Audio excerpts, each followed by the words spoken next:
Tak to máme za sebou rozhovor, ale to jsem ti neřekl. Většinou varuju ty své hosty, ale každý host na konci dostane filmový kvíz o 10 otázkách. Fakt jo. No a říkal jsem si, že ty...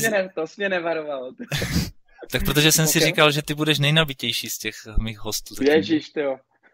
Jsou tam 80, 90. Je tam všechno možné a jsou tady i jako tvoje srdcovky, protože prostě si tomu jít naproti, tak jak to většinou dělám, snažím se trefit otázky, abych hostovi pomohl. Není to o tom výkonu, je to o tom se prostě u toho třeba i zasmát, případně něco dozvědět. Tak co, tak jo. Jdeme na to? No jdeme na to, no. Takže první otázka. V jaké epizodě Star Wars zemřel Jango Fett? Ty jo, nevím. Nevíš? Protože já jsem ti neprozradil jednu věc, ale je dost podstatná teda. Já nejsem velký fanoušek Star Wars. No, já třeba všechny exponáty, které u nás najdete, já to opravdu jako pořizuju hlavně právě pro ty fanoušky Star Wars, ale mě to úplně jako nepolíbilo. Aha. No, takže nevím. Tak to nevadí, byla to druhá epizoda. Doufám, že tam nemáš další všechny na Star Wars. Klony útočí, ne, naštěstí ne. Mám tady ale i třeba české filmy, tak to je hned druhá otázka. Ale zajímala by mě správná odpověď, to mi řekni. Epizoda 2, Klony útočí. Ve dvojce, no, vidíš, no. Otázka číslo 2. Herci Vojtěch Dyk, Eliška Balcerová, Lenka Vlasáková. O jaký jde film? Vojtěch Dyk. Můžu říct, že to je film z roku 2010? Vím, ale ty jo. Eliška Balcarová. Hraje tam maminku, co prostě má ráda chlapy, že jo? No, nevím, o jaký jde film. A není to dlouho, co jsme na něj koukali. Ale ten název, tyjo, normálně. Jako znám ten film, viděl jsem ho, ano, já si nespomenu na název. Jsou to ženy v čem? No, ženy v naději to nejsou. Ne, to jsou muži. Ženy byly v něčem jiném. To vím, ale ženy... Ježíš. Nevím. Nespomenu si, znám ten film, viděl jsem ho. Ženy v pokušení. Tohle byly ženy v pokušení. Jo? No tak jsem si nespomněl na název. No, ženy v pokušení, já jsem blbej. Teďka dáme nějakou, věřím, že to bude na jistotu. No. John Matrix je postava z jakého filmu? John Matrix. To je Komando, samozřejmě. Samozřejmě, no. Já jsem věděl. To je pro mě hrozně jednoduchý tohle zrovna.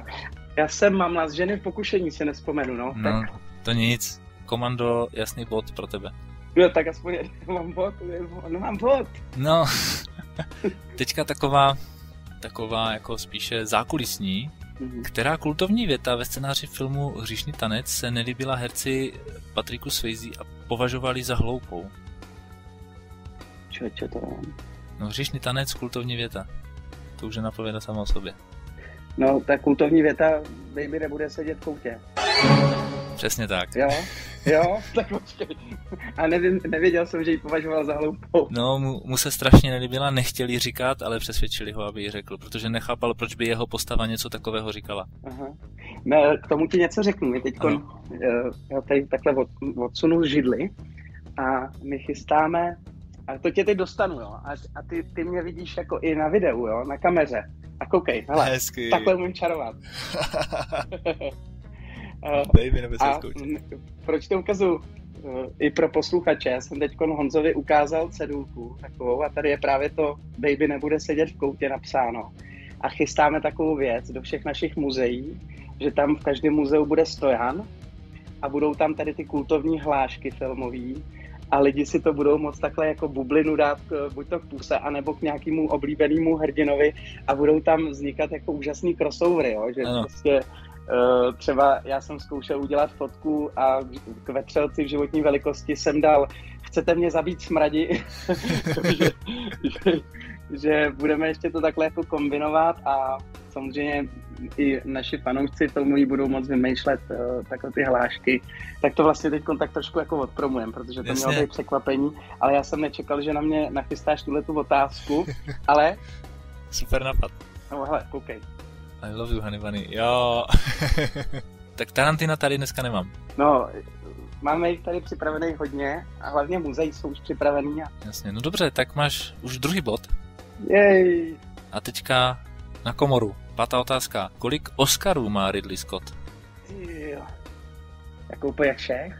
Cenu Americké filmové akademie. Kolik jich získal? Jestli nějakou získal. No tak určitě získal za Gladiátora. Je to tak? No to ti nemůžu říct, já potřebuji číslo. Já nevím, kolik má celkem. Přemýšlím. Na filmu Ridleyho Scotta. Nějakou nápovědu dostanu? Nápovědu? No tak celkem měl 4 nominace, ti můžu říct. Jednou na nejlepší film a 3krát na nejlepší režii. A kolikrát proměnil, jo? Mhm. No, Gladiátora, tím jsem si v podstatě jistý. Nebo ne? Nedostal nakonec za Gladiátora. Bere se to jako za nejlepší režii nebo za nejlepší film? Gladiátor byl nominovaný za nejlepší režii.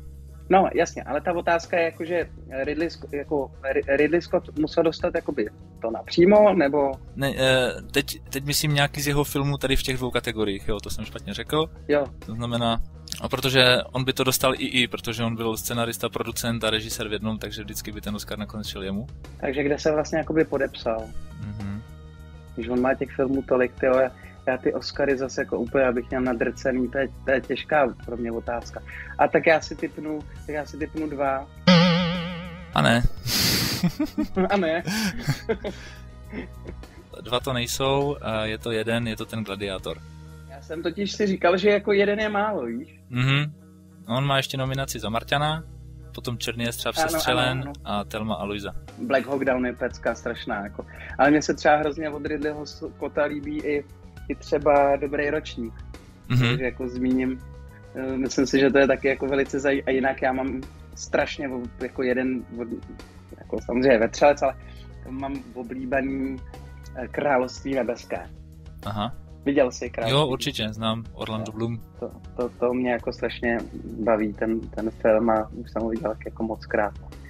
No tak nic, no. Nevadí. Tak Gladiátora jsem sice řekl, ale já jsem ještě myslel, že zastrajkoval někde nějakým Oscarem, takže mi to uniklo. No. Bohužel ne. No, pojďme na Predátory. Kolik let jsou od sebe filmy Predátor a Predátor 2? Chci ukaž. Tak Predátor 1 je 87. Ano. A Predátor 2, tyjo, teďkon, to je 92 bych řekl, že je, takže 5.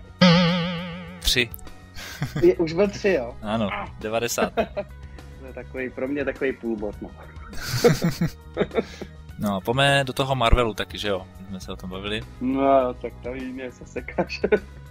V jakém filmu získal Thor svou novou zbraň sekeru Stormbreaker? V českém překladu Hromovrah.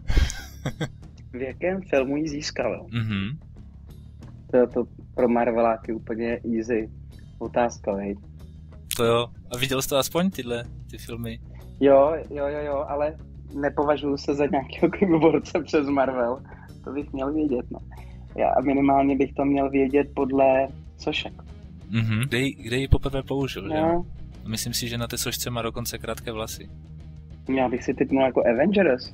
No, a kteří? Ale, no, kteří? Infinity.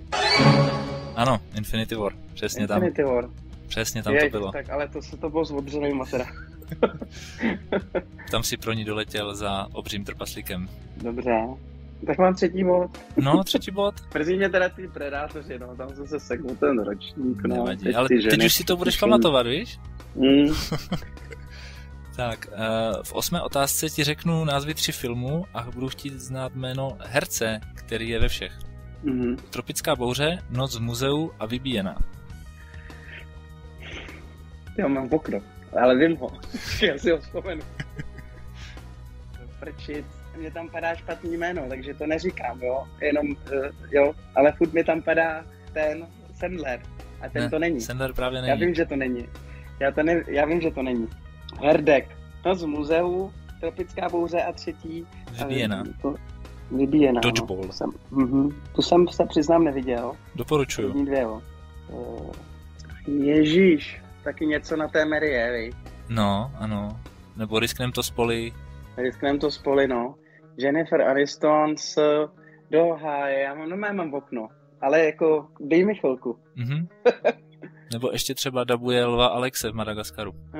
Ale jo, to já vím, jako okolo jde. Já bych tě ho nakreslil, ale...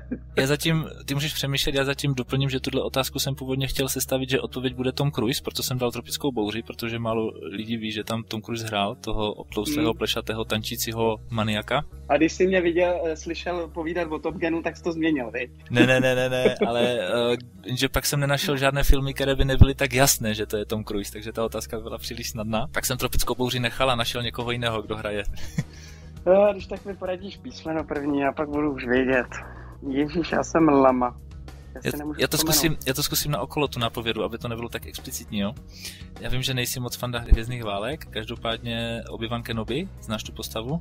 Ano. Víš, jak mu říkali? Když mu neříkali Obi-Vané, ale říkali mu, když na Tatooine hlídal Luka, tak to byl nějaký poustevník a říkali mu... Tak to nevím. Říkali mu Ben Kenobi. Aha. A to tak Ben... Už vím, samozřejmě. Ben Stiller, no. Ano. Dobře. Já ti to Ben uznám. Stiller, no. Já ti to uznám. Za tu půlku no. z Predátora. Já to jsem měl fakt v okno teďko, jenom. Nevadí. Samozřejmě, že znám Bena Stillera. No. 9. Jaká doručovací služba dodala Thomasi Andersonovi obálku s mobilním telefonem ve filmu Matrix? Jaká doručovací služba? Tam přijde ten kurýr, má to na bundě a je to přímo na té obálce, když z ní trhá tu plombu. Mr. Anderson. Mám schovanou nápovědu, která už by měla být potom jako taková ta, že když ti to řeknu, tak budeš vědět určitě. A je to známá doručovací služba? V Americe určitě, možná nejznámější. Tak to bude FedEx, no. Je to FedEx. Měl jsem připraveného trosečníka, jo. Ale nebylo třeba. Výborně. No a teď poslední, tentokrát evropský neboli francouzský film rovnou. Ve které francouzské komedii hraje Jean-Paul Belmondo spisovatele dobrodružných románů? To bych měl vědět. No to nevím. Belmonda máš? No, tak jako, když řekneš název filmu, tak to bude jako jasný, ale já jsem teď jako hodně dlouho neviděl žádný film od Belmonda, se přiznám. Že to byly fakt jako spíš filmy mýho jako dětství. No, moje taky. Tenhle je zrovna jeden z těch, co opakovaně jako dávají v televizi. Jakže byla ještě jedna otázka? Ve které francouzské komedii hraje Jean-Paul Belmondo spisovatele dobrodružných románů. A on tam píše takového toho jako hrdinu tajného agenta a sám je takový ňouma. Jo, nevím, až to řekneš, tak řeknu, ježiš, to jsem zase... Mě tam furt rezonuje jako... Nevím, nechám se podat. Bob Sinclair se jmenuje ten jeho hrdina. No a ten film se jmenuje Muž. A Belmondo má film Muž z Ria, ale ten to není. Pak mě napadá Muž z Acapulca. No a ten to je. Ten to je, jo. Jasné. No dobře, no. Ale... dobře, no. No a dívej, mám tady pro tebe krásných 6 správných odpovědí.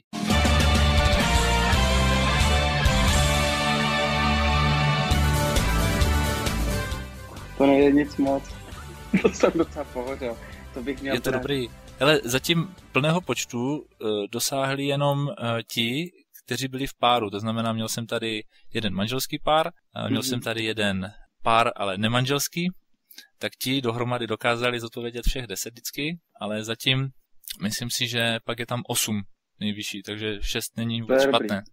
No každopádně gratuluju. 6 správných odpovědí. No děkuju. Ještě budu lepší, no. Ale nutno říct teda, všem, co to budou poslouchat, že je poměrně pozdě teda a že už jsem vypil přeci jenom nějakou skleničku vína. A inhaluješ výpary z barev ještě. Jo, a inhaluju výpary z barev, přesně tak. Tak mě musí omluvit. Příště pozveme i ženu a můžete to zkusit ve dvojko. Tak jo.